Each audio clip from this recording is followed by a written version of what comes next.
White House announcing President Biden will meet with NATO and European Union leaders next week in Brussels about ending the war in Ukraine. Meanwhile, the Ukrainian president is expected to directly address Congress tomorrow morning. Our D.C. Bureau Chief Ben Kennedy live in Washington at the White House with the latest on the investigation. Ben.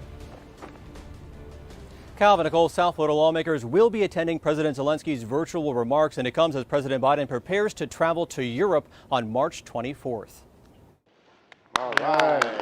Thank you. President Biden signed a spending package Tuesday that includes $13.6 billion in aid to Ukraine. Putin's aggression against Ukraine has united people all across America, united our two parties in Congress. The bipartisan bill locks in $4 billion for refugees, $2.5 billion for food and health care, and roughly $3 billion for military and intel support. We're moving urgently to further augment the support to the brave people of Ukraine as they defend their country. His remarks come as the White House announced the commander-in-chief will join NATO leaders for a summit in Brussels next week to discuss Russia's ongoing invasion of Ukraine. His goal is to meet in person, face-to-face with his European counterparts and talk about and assess where we are at this point in the conflict. The conflict shows no sign of slowing down as Russian forces move closer to Kyiv. It's there at least 4 were killed after Moscow bombed an apartment building, and in response, a 35-hour curfew is now in effect in the capital city, as Ukraine's President Zelensky